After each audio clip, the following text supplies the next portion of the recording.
Sir आज संजय राऊत यांनी वेगळाच एक आरोप केलेला आहे। 2000 कोटी रुपये खर्च केले आणि शब्द जे होते ते अतिशय खालच्या स्तरावर वापरले आणि यावर आपलं काय प्रतिक्रिया? संजय राऊत यांनी काय आरोप केलेत याला मी फार महत्त्व देत नाही, पण अशा पद्धतीने लिहिणाऱ्या किंवा वक्तव्य करणाऱ्यांबद्दल लोकमान्य टिळकांनी एका अग्रलेखामध्ये अशा व्यक्तींचा गृहस्थांचा उल्लेख केला आहे, ज्या गृहस्थांचं विचारशक्तीवर अनावर होऊन जे तरंग बाहेर उडू लागतात, अशा बोलणाऱ्या गृहस्थाचं बोलणं हे वेड लागलेल्या किंवा गांजाची चिली मोडल्यानंतर बडबड करणाऱ्या गृहस्थासारखं असतं आणि त्यामुळे ज्याचं वर्णन लोकमान्य टिळकांच्या भाषेत वेड लागलेला किंवा गांजाची चिली ओढल्यानंतर बडबड करणारा गृहस्थ, यापेक्षा मी वेगळं वर्णन या वक्तव्याचं काही करू शकत नाही। सर उद्या शिंदे ठाकरे गटाकडनं निवडणूक आयोगाच्या निर्णयाच्या विरोधात सुप्रीम कोर्टामध्ये याचिका दाखल करण्यात येणार आहे। त्यांचं म्हणणं हेच आहे की हा निकाल जो आहे तो कुणाच्या दबावाखाली घेण्यात आलेला आहे। नाही, कोणत्याही माणसाला अपील करण्याचा अधिकार असतो, तो त्यांचा अधिकार आहे, त्यांना तो अधिकार आहे, त्यांनी करावा। फक्त त्यांचे विश्वविख्यात प्रवक्ते जे बोलत आहेत त्या अपीलमध्ये किंवा न्यायालयासमोर दावा दाखल करताना हिम्मत असेल तर असे बेतुकली आरोप आणि त्याचा उल्लेख त्यांनी त्यात करावा, हिम्मत दाखवावी। सर आता त्यांचे जे पदाधिकारी आहेत राज्यभरातले, कुठेतरी शिवसेना म्हणजे त्यांचे जो गट आहे त्याला उभारी देण्यासाठी बैठकावर बैठका घेण्याचा सपाटा लावलेला आहे आणि लोकांमध्ये सहानुभूती निर्माण करण्याचा प्रयत्न होतो। जो बूंद से गई वो हौद से नहीं आती है आणि त्यामुळे जे आमचं आता सर्वस्वच जनतेने संपवलं आहे त्यांच्यावर आता परिस्थिती दारोदार भटकण्याची आली आहे। नियतीचा खेळ कसा असतो बघा, ज्या उद्धवजींनी पक्षाचे कर्मठ असलेले गणेश नाईक पासून नारायण राणेंपर्यंत सगळ्यांना बाहेरचा रस्ता दाखवला, ज्या उद्धवजींनी शिवसेनेसाठी तेव्हाच्या शिवसेनेसाठी फायर ब्रँड म्हणून काम करणारे सख्खे चुलत भाऊ राज ठाकरे यांना बेदखल केलं, ज्या उद्धवजींनी स्वतःच्या परिवाराच्या प्रॉपर्टीसाठी सख्या भावाला बेदखल करण्यापर्यंत कोर्टात नेलं, त्या उद्धवजींना शिवसेनेनेच बेदखल केलं आणि न्यायालयाने त्याच्यावर शिक्कामोर्तब केली। अहंकाराच्या घरातून बाहेर पडून आत्मचिंतनाच्या नंदनवनात ते आले तर त्यांचं बरं, एवढंच आम्ही म्हणू शकू। सर हिंदी में जानना चाहिए, जिस तरह से आज संजय राउत ने प्रेस कॉन्फ्रेंस कर एक आरोप एलिगेशन लगाया है जो इलेक्शन चुनाव आयोग ने फैसला किया, उसको लेकर उन्होंने कहा कि 2000 करोड़ को लेकर लेन देन हुई है, उनके इस वाक्यों को इस तरह देख रहे हैं? ऐसी बेतुकी बातों के ऊपर प्रतिक्रिया देने की ही ज़रूरत नहीं है।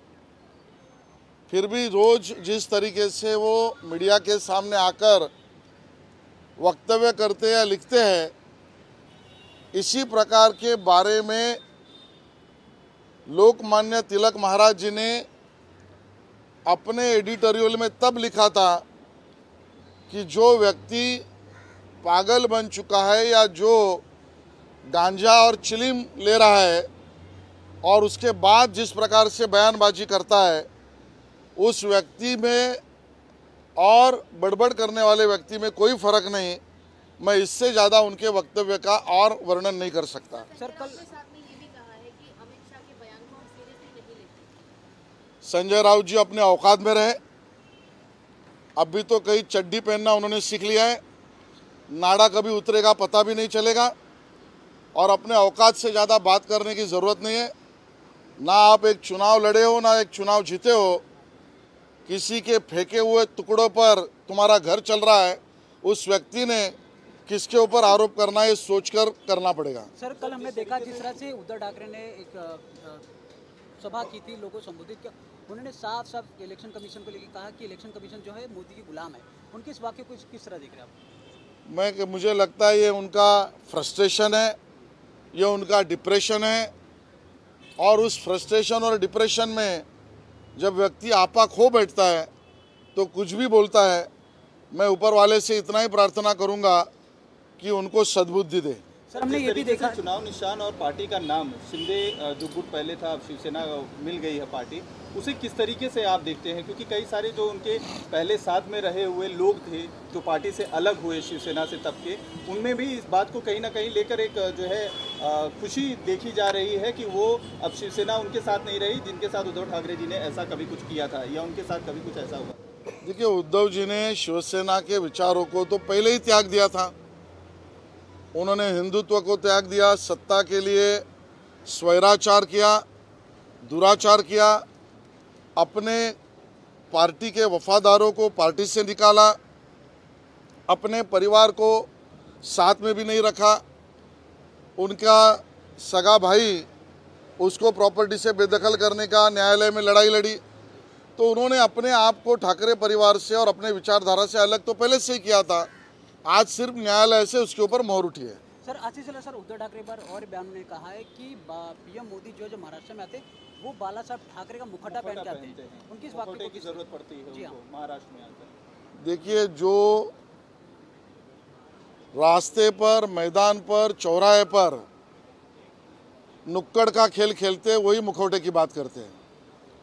और इसे नुक्कड़ का खेल करने वालों को राह चलता हुआ आदमी जेब में बचे हुए पैसे फेंकता है, उससे ज़्यादा कीमत नहीं देता है। इलेक्शन कमीशन के निर्णय के खिलाफ कल जो है उद्धव गुट सुप्रीम कोर्ट जाने वाला है चैलेंज देने के लिए, क्योंकि उनका कहना है कि कहीं ना कहीं पूरा जो डिसीजन था पहले से ही फिक्स था, क्योंकि नारायण राणे एक हफ्ते पहले ही स्टेटमेंट दे चुके थे कि शिंदे गुट को ही तमगा पार्टी का नाम और सिंबल मिलने वाला है। न्यायालय में तो कोई भी जा सकता है, उनको अधिकार है।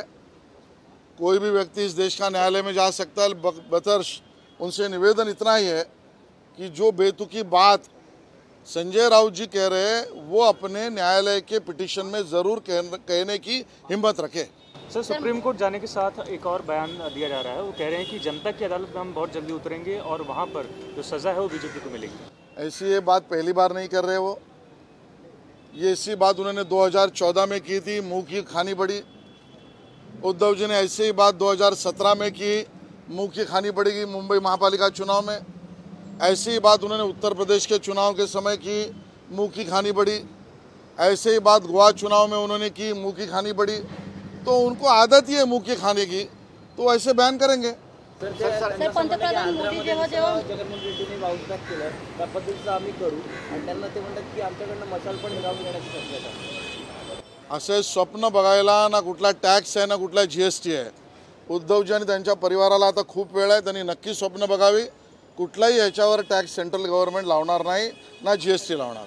सामना के संपादकीय में ये कहा जा रहा है कि तानाशाही शुरू हो गई है। जुडिशरी हो चाहे जितनी भी इंस्टीट्यूशन हो, उन सभी के ऊपर दबाव देकर एक तरह से एक छत्र राज करने की कोशिश की जा रही है और ये डिक्लाइन की तरफ एक तरह बीजेपी आगे बढ़ती जा रही है, जिसका नतीजा 2024 में देखने को मिलेगा। और इसीलिए इंटरनेशनल मीडिया भी एक के बाद एक आर्टिकल उनके खिलाफ, मोदी जी के खिलाफ लिख रही है। क्या कहें? लोकमान्य तिलक जी का वाक्य मैं फिर एक बार कहूँगा, जिस व्यक्ति का आपा खो चुका है या जो पागल हुआ है या गांजा चिली मोड़कर बैठा है, उस प्रकार का व्यक्ति और इस प्रकार के लेख, इसमें कोई अंतर नहीं है। सर, मराठीमध्ये मोदी जेव्हा मुंबईत येतात तेव्हा बाळासाहेबांचा मुखवटा घालून प्रचार करतात असं मराठीमध्ये।